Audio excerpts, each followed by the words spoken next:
Hello everyone, welcome back to your own YouTube channel that is NC classes. Guys, last class में हमने biomolecules क्या होते हैं उनके बारे में पढ़ा था। उनके टाइप्स क्या होते हैं जैसे कि माइक्रोमोलिक्यूल एंड बायो मैक्रोमोलिक्यूल, और हमने पढ़ा था कि लिविंग टिश्यू से उनको सेपरेट कैसे किया जाता है।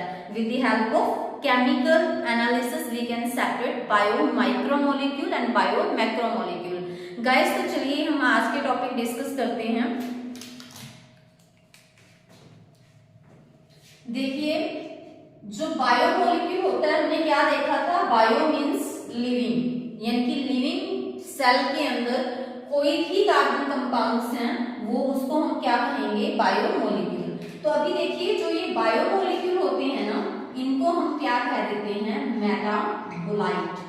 क्या कह सकते हैं इनको हम, मेटाबोलाइट। ठीक है। और जो ये मेटाबोलाइट्स होते हैं गाइस, ये कितने टाइप्स के होते हैं, 2 टाइप्स के। कितने टाइप्स के, 2 टाइप्स के।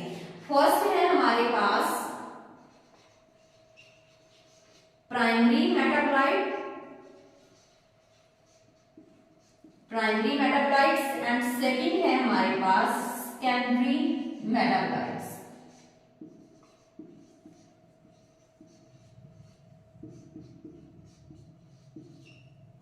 क्लियर है। सो ये 2 टाइप्स के मेटाबोलाइट्स हैं। फर्स्ट वन है primary metabolites and second one है हमारे पास सेकेंडरी मेटाबोलाइट्स। अभी देखिए कि जो प्राइमरी मेटाबोलाइट्स हैं वो क्या होते हैं। गाइस, जो प्राइमरी मेटाबोलाइट्स होते हैं ना, उनका देखो मेटाबोलाइट वर्ड से ही पता चल रहा है, मेटाबॉलिज्म। तो मेटाबॉलिज्म क्या होता है, जो भी केमिकल रिएक्शन हमारी बॉडी के अंदर होती है ना, उनको हम क्या बोलते हैं, मेटाबॉलिज्म। तो ये है मेटाबोलाइट। तो प्राइमरी मेटाबोलाइट्स क्या होते हैं, जिनका फंक्शन वेल डिफाइंड होता है, जिनका रोल हमें पता होता है, तो उसको हम क्या बोल देते हैं, प्राइमरी मेटाबोलाइट। यानी कि उनका रोल हमें आइडेंटिफाई होता है, वेल डिफाइंड होता है, हमें पता है कि इनका काम क्या है, ये क्या फंक्शन परफॉर्म करते हैं, तो उनको हम बोलेंगे प्राइमरी मेटाबोलाइट। और सेकेंडरी मेटाबोलाइट्स क्या होते हैं, नॉट वेल डिफाइंड रोल, इनका रोल वेल डिफाइन नहीं होता। क्लियर। सेकंड वन है कि जो प्राइमरी मेटाबोलाइट्स होते हैं वो किसमें रोल प्ले करते हैं, मेटाबॉलिज्म में। इनका मेटाबॉलिज्म में इंपॉर्टेंट रोल होता है। ठीक है। सो मेटाबॉलिज्म में इनका रोल ज्यादा होता है, तभी हमने इसको क्या बोल दिया, प्राइमरी।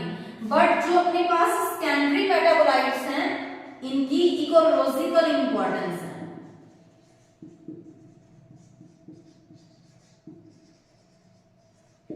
क्लियर है। सो अभी देखिए कि जो प्राइमरी मेटाबोलाइट्स है उसके अंदर आता क्या क्या है। जैसे कि गाइस देखिए, जो ग्लूकोज है, हमें पता है ना कि ग्लूकोज कहाँ यूज होता है, रेस्पिरेशन में। हमें पता है इस चीज का कि जब ग्लूकोज और ऑक्सीजन आपस में कंबाइन करते हैं तो CO2 वाटर और एनर्जी मिलती है। और हमें एनर्जी किस फॉर्म में मिलती है, ATP की फॉर्म में। ATP की फुल फॉर्म होती है एडिनोसिन ट्राइफॉस्फेट। तो यानी कि ग्लूकोज तो हमारे लिए फायदेमंद है क्योंकि वो तो हमें एनर्जी प्रोवाइड कर रहा है। तो इट मींस ग्लूकोज का फंक्शन हमें पता है ना, तभी हमने इसको क्या बोला, प्राइमरी मेटाबोलाइट। इसके अलावा देखिए फ्रक्टोज, अमीनो एसिड,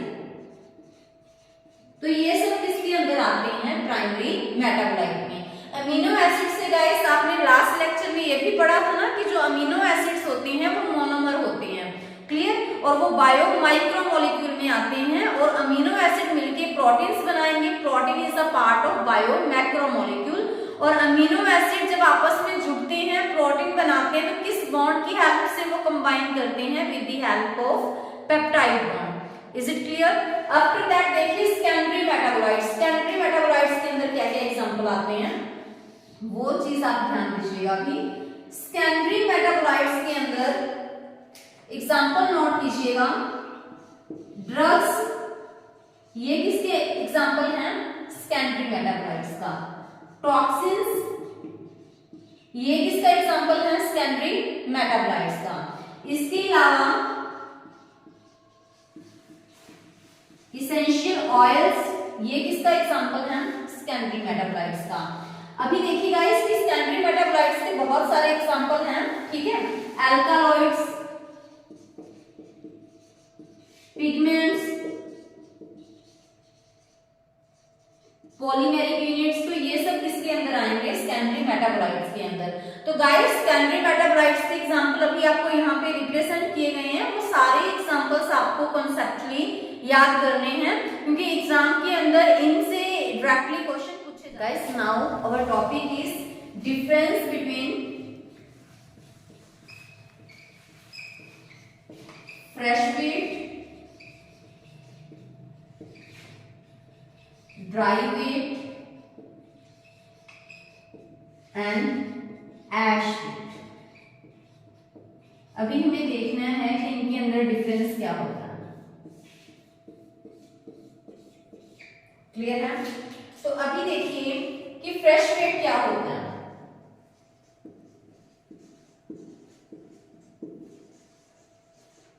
तो देखिए जो फ्रेश वेट होता है ना, फ्रेश वेट के अंदर क्या क्या प्रेजेंट होता है? वाटर प्रेजेंट रहता है। क्लियर है? इनऑर्गेनिक सब्सटेंसेस प्रेजेंट रहेंगे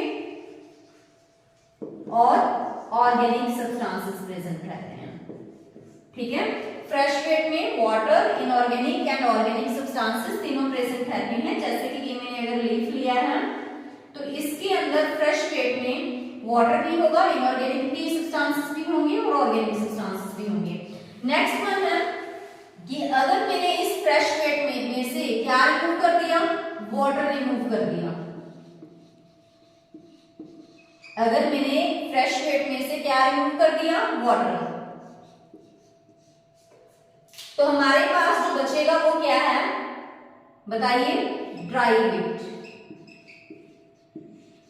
तो इट मींस आपको क्लियर हो गया होगा कि अगर फ्रेश वेट में तीन सब्सटेंसेस हैं, वाटर है, इनऑर्गेनिक है, ऑर्गेनिक है, अगर मैंने वाटर रिमूव किया तो ड्राई वेट में क्या बचा? सिर्फ इनऑर्गेनिक और ऑर्गेनिक।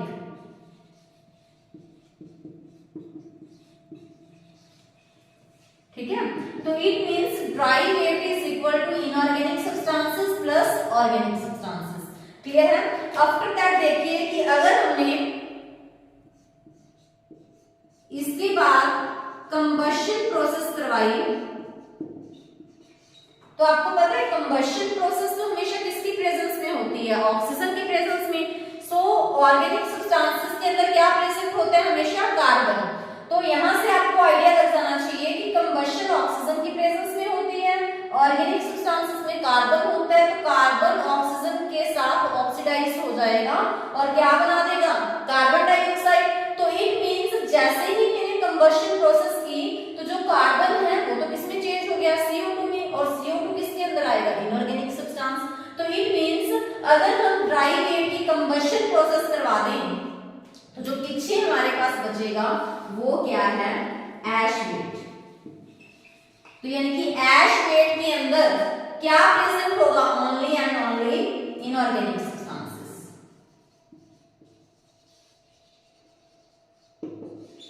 क्लियर है? दोबारा से एक बार रिवाइज करवा देती हूँ मैं आपको। फ्रेश वेट है, जैसे ये लीफ है, इसके फ्रेश वेट में गाइस वाटर भी होगा, इनऑर्गेनिक सब्सटेंसेस भी और ऑर्गेनिक सब्सटेंसेस भी। हमने वहां से वाटर रिमूव कर दिया तो जो आएगा वो क्या होगा? Dry weight. तो ड्राई वेट में तो फिर सिर्फ ये दोनों चीजें बची। अगर मैंने कंबशन करवा दी, कंबशन प्रोसेस हमेशा होती है इन दी प्रेजेंस ऑफ ऑक्सीजन। तो जो यहाँ पे कार्बन प्रेजेंट था उसको तो ऑक्सीजन मिल जाएगी और क्या बना देगा? CO2। तो ऑर्गेनिक चीज तो खत्म, क्योंकि CO2 तो किसमें आएगी? इनऑर्गेनिक में। सो पीछे जो बचेगा इनऑर्गेनिक, उसके अंदर only and only ash weight आएगा। तो इससे आपको क्लियर होना चाहिए कि जो हमारे पास फ्रेश वेट है और ड्राई वेट है, दोनों के अंदर ही, चाहे फ्रेश वेट है चाहे ड्राई वेट है, दोनों के अंदर ही क्या प्रेजेंट होगा? कार्बन।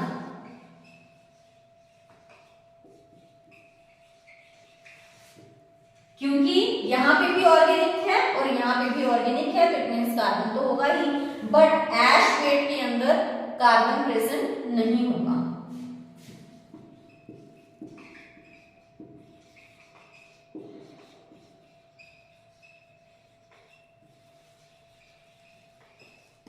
क्लियर है? तो नेक्स्ट टॉपिक हम नेक्स्ट स्लाइड में करते हैं। नेक्स्ट टॉपिक है हमारा कार्बोहाइड्रेट। ध्यान से समझिएगा, क्योंकि ये टॉपिक देखो बायो में तो आपको फायदा देगा ही, बॉटनी एंड जूलॉजी में, केमिस्ट्री के अंदर भी है ये टॉपिक, ठीक है? सो देखिए कार्बोहाइड्रेट बेसिक से लेके चलते हैं हम इस टॉपिक को। तो कार्बोहाइड्रेट गाइस कितने वर्ड से मिलके बना है? 2। कौन कौन से? देखो अगर हम इसको तोड़ें तो एक वर्ड आ रहा है हमारे पास कार्बो एंड सेकंड है हमारे पास हाइड्रेट। तो कार्बो का मतलब क्या है? कार्बन। हाइड्रेट का मतलब क्या है? वाटर, ठीक है? सो इनिशियली क्या कहा जाता था कि जो कार्बोहाइड्रेट क्या है वो हाइड्रेट है, किसके? कार्बन के। क्या है वो?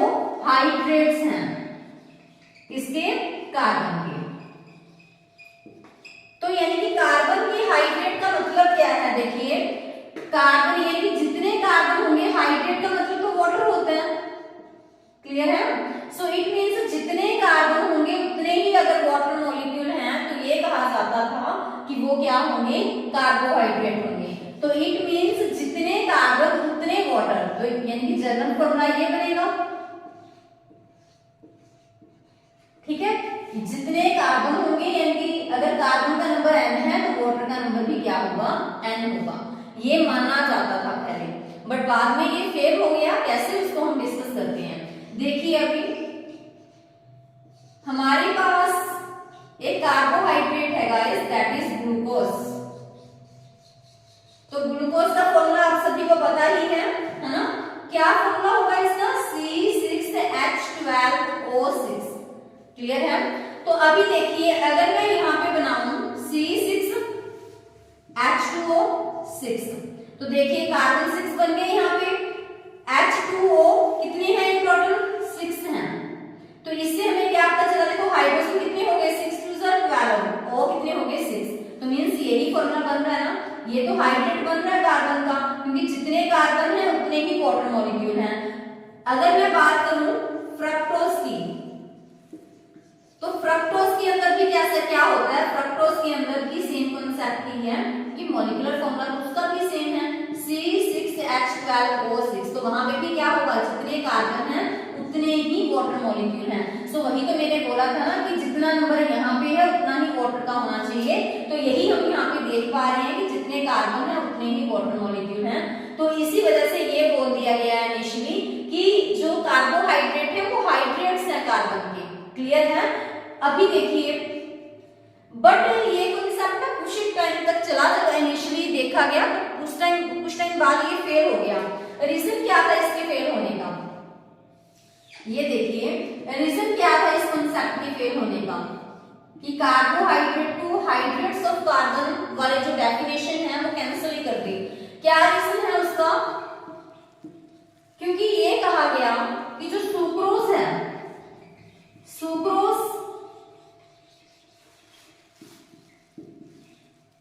जो कि किससे मिलके बनता है? ग्लूकोज से और फ्रक्टोज से, यानी कि एक ग्लूकोज एक फ्रक्टोज मिलके क्या बनाएंगे? सुक्रोज बनाते हैं, क्लियर है? तो अभी देखिए जो सुक्रोज का फॉर्मूला है गाइस वो होता है C12H22O11, C12H22O11। अगर मैं इसका ये वाला फॉर्मूला बनाऊं तो क्या बनेगा? कार्बन तो 12 है, वाटर के मॉलिक्यूल्स कितने बनेंगे बताइए? वाटर के मॉलिक्यूल कितने बनेंगे यहाँ पे? 11, क्योंकि 11 2 22, H पूरे हो गए, ऑक्सीजन कितने हैं? 11। बट मैंने तो ये बोला था ना कि जितने यहाँ पे N होंगे उतने ही यहाँ पे, मतलब जितने N कार्बन जितने होंगे उतने ही वाटर होने चाहिए थे। बट यहाँ पे तो ऐसा नहीं हुआ, यहाँ पे तो कार्बन 12 है, वाटर 11 है। सो इसी वजह से ये कंसेप्ट फेल हो गया। यानी कि ये हालांकि शुगर है, कार्बोहाइड्रेट तो है सुक्रोज, बट फिर भी यहाँ पे जो कार्बोहाइड्रेट वाली डेफिनेशन है वो अप्लाई नहीं हो रही, क्लियर है? सेकंड वन देखिए आप, एसिटिक एसिड, ठीक है, जिसको हम इथेनोइक एसिड भी बोलते हैं। एसिटिक एसिड जिसको हम इथेनोइक एसिड भी बोलते हैं। तो देखिए एसिटिक एसिड जो कि इथेनोइक एसिड है उसका फॉर्मूला क्या होगा, CH3COOH, CH3COOH। अभी देखो इसको कंपाइल करो, इकट्ठा करो, क्या बनेगा इसका, कार्बन कितने हो गए इसमें टोटल 2, H कितने हो गए 3 और एक 1 4, ठीक है, ऑक्सीजन कितने हो गए 2। तो अगर मैं इसको इकट्ठा लिखूं तो C2H2O लिख सकती हूँ, यहाँ पे 2 देखो 4 बन गए, ऑक्सीजन 2 है। ये है एसिड बट, और ये देखा जाए तो ये कार्बोहाइड्रेट वाला फॉर्मूला भी फॉलो कर रहा है, बट ये कार्बोहाइड्रेट नहीं है। देखो चाहते तो हम इस कॉन्सेप्ट को स्किप कर सकते थे, बट मैंने इसी वजह से आप लोगों से डिस्कस किया कि कई बार बुक्स में लिखा होता है कि कार्बोहाइड्रेट हाइड्रेट्स हैं कार्बन के, तो आपको वो चीज क्लियर हो जानी चाहिए कि ठीक है ये डेफिनेशन वेरी फर्स्ट आई थी बट बाद में तो ये फेल हो गई ना। क्यों फेल हो गई, क्योंकि देख कई जगह तो काफी सारे कार्बोहाइड्रेट में तो ये अप्लाई हो रही थी नो डाउट, बट फेल होने का रीजन क्या था कि कुछ एक ऐसे कंपाउंड भी थे जो कार्बोहाइड्रेट नहीं थे बट उनके अंदर ये वाला फॉर्मूला फॉलो हो रहा था। बट देखा जाए तो कुछ कार्बोहाइड्रेट ऐसे थे जो कार्बोहाइड्रेट तो थे बट उसके अंदर ये वाला फॉर्मूला अप्लाई नहीं हो रहा था।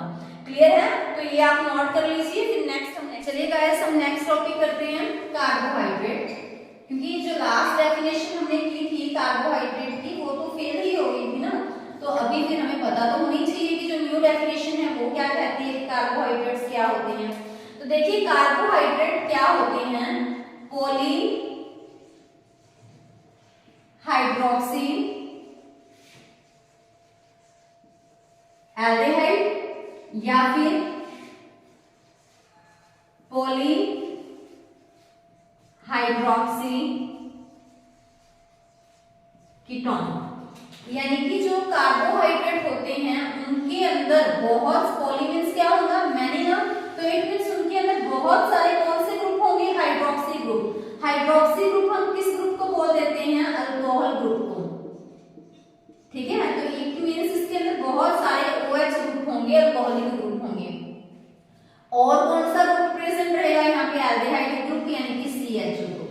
तो ऐसे कंपाउंड जिनके अंदर अल्कोहलिक ग्रुप होगा, बहुत सारे अल्कोहलिक ग्रुप होंगे और एल्डिहाइड ग्रुप होगा, तो उसको हम क्या बोल देते हैं, कार्बोहाइड्रेट।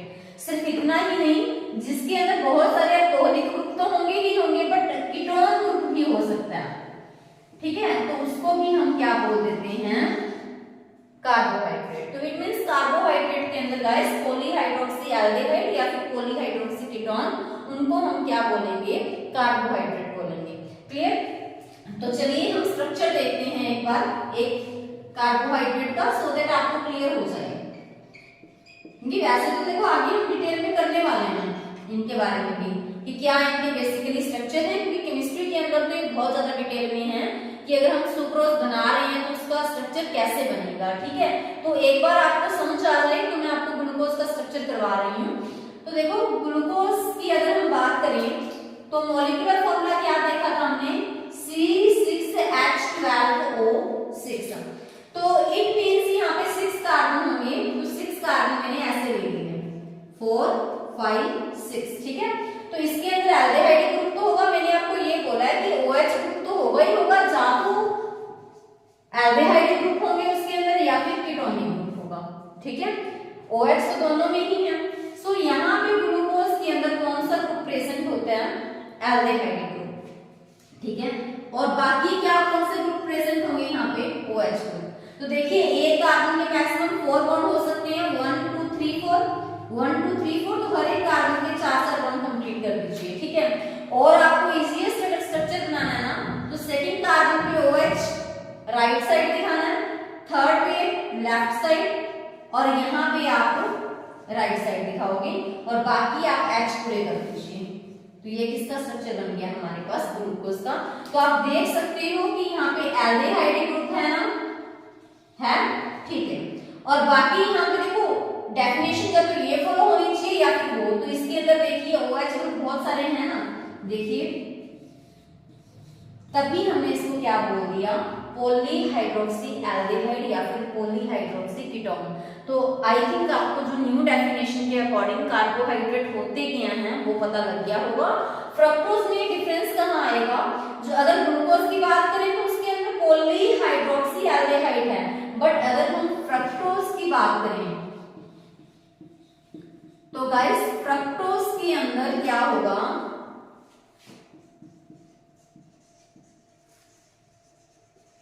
Polyhydroxy ketone. क्लियर है। अभी देखिए टाइप्स ऑफ कार्बोहाइड्रेट, कि जो कार्बोहाइड्रेट हैं वो कितने टाइप्स के होते हैं। ठीक है, तो कार्बोहाइड्रेट कितने टाइप्स के होते हैं अभी हम इसको डिस्कस करने वाले हैं। तो गाइस देखिए कार्बोहाइड्रेट जनरली हमारे पास 3 टाइप्स के होंगे। फर्स्ट कैटेगरी है मोनोसेकेराइड,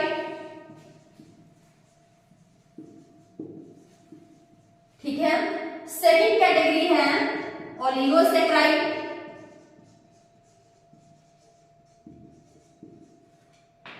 थर्ड कैटेगरी है हमारे पास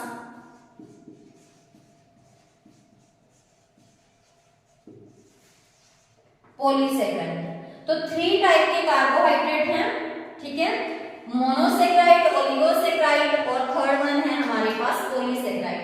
अभी आप देखिए कि जो मोनोसेकेराइड है ना वो हमारे पास बिल्कुल सिंपलेस्ट कार्बोहाइड्रेट है।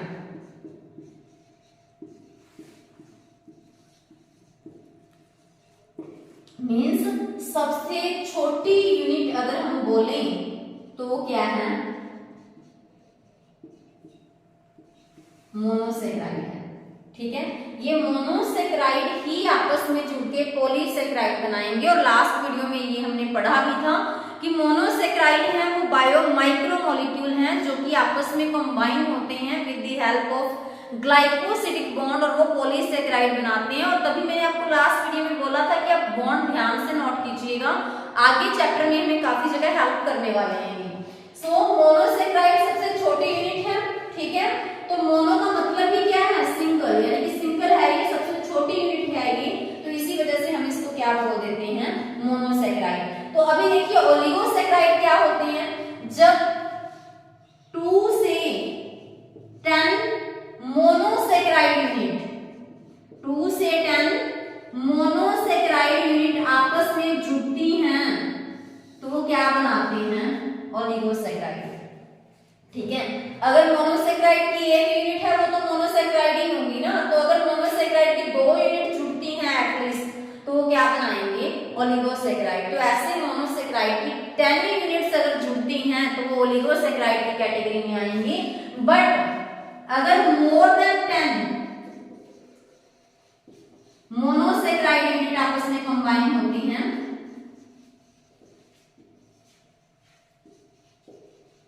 तो उसको हम क्या कहेंगे गाइस, पॉलीसेकेराइड। ठीक है, और अभी आप बताइए कि जो ये यूनिट आपस में जुड़ेंगी, चाहे तो वो ओलिगोसेकेराइड में है चाहे पॉलीसेकेराइड में, तो वो किस बॉन्ड की हेल्प से कंबाइन होती हैं बताइए, तो वो कंबाइन होंगी ग्लाइकोसिडिक बॉन्ड। क्लियर है। अभी देखिए कि जो मोनोसेकेराइड है वो तो सिंगल यूनिट है, बट उस सिंगल यूनिट में भी गाइस कार्बन का नंबर तो फिक्स है ना, कि उसके अंदर 3 से लेकर 7 कार्बन तक हो सकते हैं।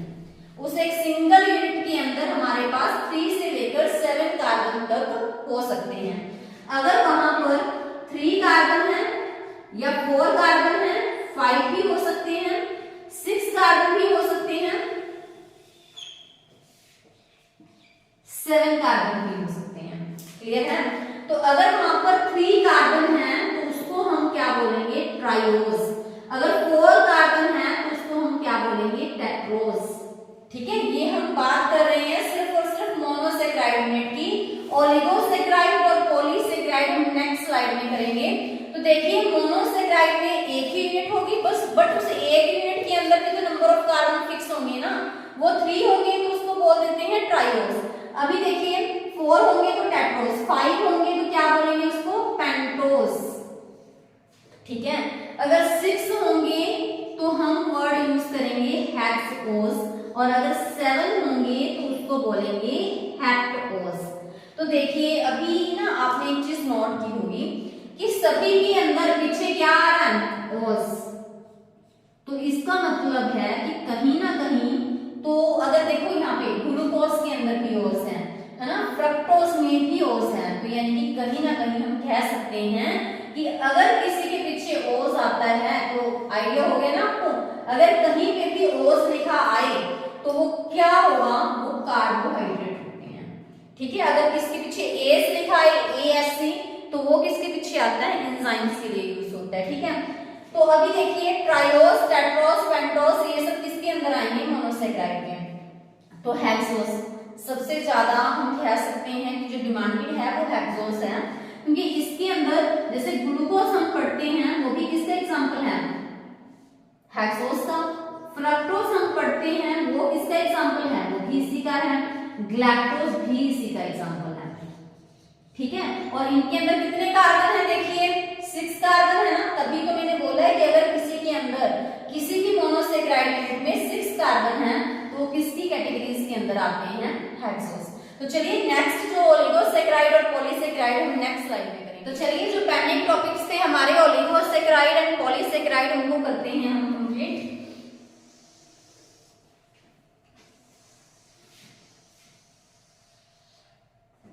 ठीक है, तो ओलिगोसेक्राइड,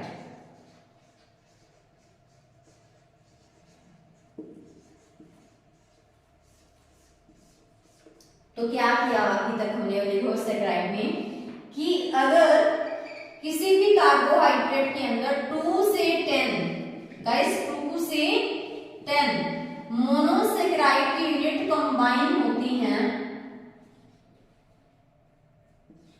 तो उसको हम क्या बोलेंगे, ओलिगोसेक्राइड। ठीक है, तो अगर वहां पर 2 यूनिट मोनोसेक्राइड की कंबाइन होती हैं तो हम उनको क्या बोलते हैं, डाइसेकेराइड्स। क्या बोलेंगे हम उसको, डाइसेकेराइड्स। डाई का मतलब ही क्या होगा, 2। क्लियर है, तो डाइसेकेराइड बहुत ज्यादा इंपॉर्टेंट है। तो आपको देखो नेम से पता चल रहा है ना, जैसे डाई मींस 2, अगर मोनोसेक्राइड की 2 यूनिट कंबाइन होंगी तो उसको हम क्या बोलते हैं, डाइसेक्राइड। डाइसेक्राइड के अंदर गाइस एग्जांपल नोट कीजिएगा, क्योंकि डाइसेक्राइड बहुत ज्यादा इंपॉर्टेंट है आपके लिए। तो जैसे कि अगर मैं बात करूं सुक्रोज की, सुक्रोज किसको बोलते हैं हम, टेबल शुगर को, जो शुगर हम यूज करते हैं। तो मैंने आपको बोला कि ये डाइसेक्राइड है, तो इट मींस कहीं ना कहीं तो आपको आइडिया लगा होगा ना कि इसके अंदर 2 मोनोसेक्राइड की यूनिट आपस में कंबाइन होती हैं। अभी क्वेश्चन ये है कि मोनोसेक्राइड 2 यूनिट आपस में कंबाइन तो होती हैं, बट वो मोनोसेक्राइड की यूनिट है कौन सी, तो ये किससे मिलके बनता है, ये मिलके बनता है एक ग्लूकोज की यूनिट से और एक फ्रक्टोज की यूनिट से। ठीक है, एक ग्लूकोज और एक फ्रक्टोज की यूनिट आपस में कंबाइन होकर क्या बनाते हैं, सुक्रोज। क्लियर है, अभी देखिए नेक्स्ट बात करते हैं हम माल्टोज की। तो माल्टोज भी किसके अंदर आएगा, डाइसेक्राइड में। तो इसके अंदर कौन सी यूनिट होती है, तो ये मिलके बनेगा एक ग्लूकोज और दूसरी यूनिट क्या होगी, वो भी ग्लूकोज होगी। तो यानी कि अगर 2 ग्लूकोज की यूनिट आपस में कंबाइन होती हैं तो वो क्या बनाती हैं, माल्टोज। क्लियर है, नेक्स्ट है हमारे पास लैक्टोज। लैक्टोज ओज है, तो ये भी क्या है, शुगर है। तो शुगर है तो ये कौन सा शुगर है, कहां प्रेजेंट होगा, ये मिल्क शुगर है। तो ये किससे मिलके बना होगा, ग्लूकोज और ग्लाइकोज। क्लियर है, तो अभी देखिए कि अगर 2 मोनोसेक्राइड की यूनिट्स जुड़ेंगी तो उसको हम क्या बोल देते हैं, डाइसेक्राइड। बट अगर 3 यूनिट्स आपस में कंबाइन करती हैं तो उसको हम क्या बोलेंगे, उसको हम बोलेंगे ट्राइसेकेराइड। ट्राई का मतलब क्या होगा, 3। क्लियर। अगर 4 यूनिट्स कंबाइन करती हैं तो उसको हम क्या बोलेंगे, टेट्रासैकेराइड। क्या बोलेंगे उसको, टेट्रासैकेराइड। अगर 5 कंबाइन करेंगी तो उसको बोलेंगे पेंटासैकेराइड।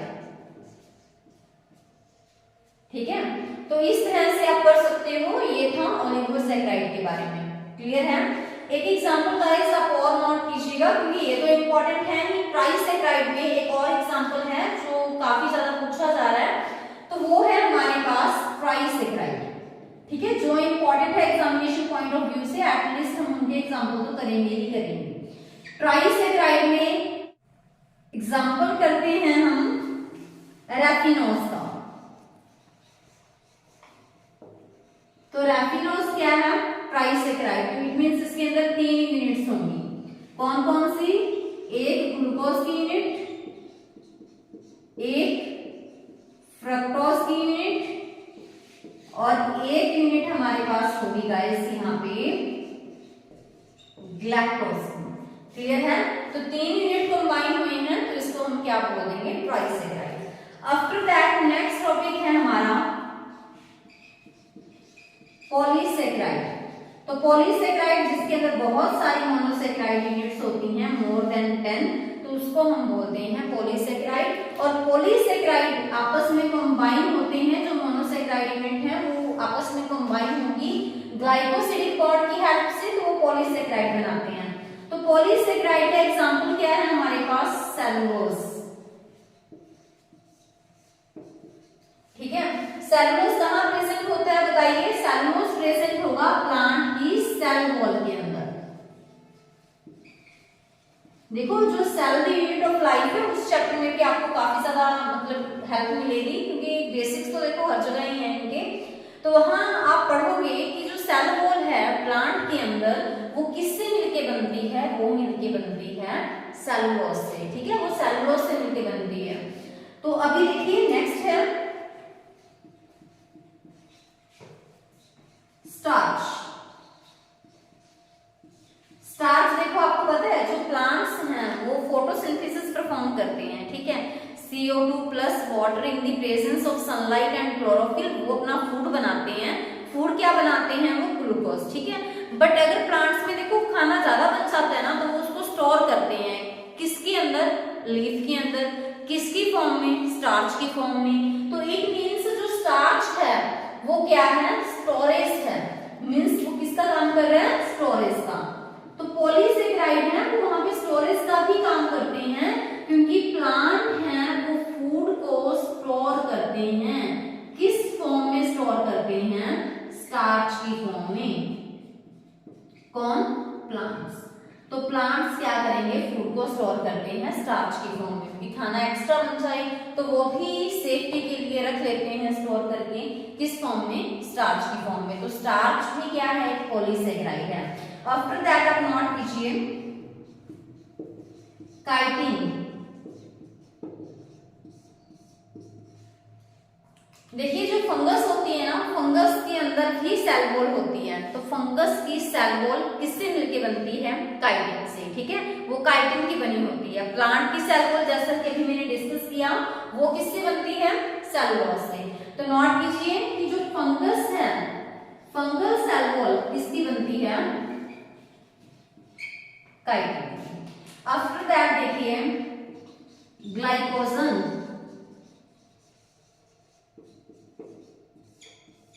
ग्लाइकोजन क्या है, देखो एनिमल्स के अंदर क्या होगा कि जो हमारी बॉडी के अंदर जो ग्लूकोज है वो किस फॉर्म में स्टोर होता है, ग्लाइकोजन की फॉर्म में। कहाँ पे, लीवर में। तो अगर प्लांट में जो फूड है वो स्टोर हो रहा है स्टार्च की फॉर्म में, बट एनिमल्स के अंदर वो किस फॉर्म में स्टोर होता है, ग्लाइकोजन की फॉर्म में।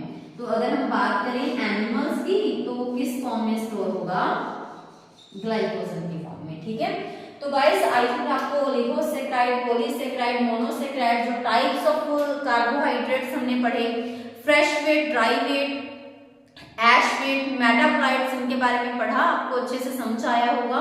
एंड गाइस जो टेलीग्राम चैनल है तो आप उसको जरूर मतलब ज्वाइन कीजिएगा क्योंकि क्वेश्चंस आपको वहीं शेयर किए जाते हैं। ठीक है, तो अगर आपको ज्वाइन करने में कहीं भी कोई प्रॉब्लम आ रही है तो आप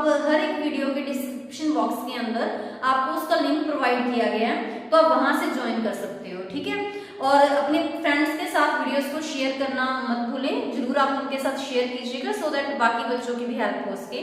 thank you, have a nice day.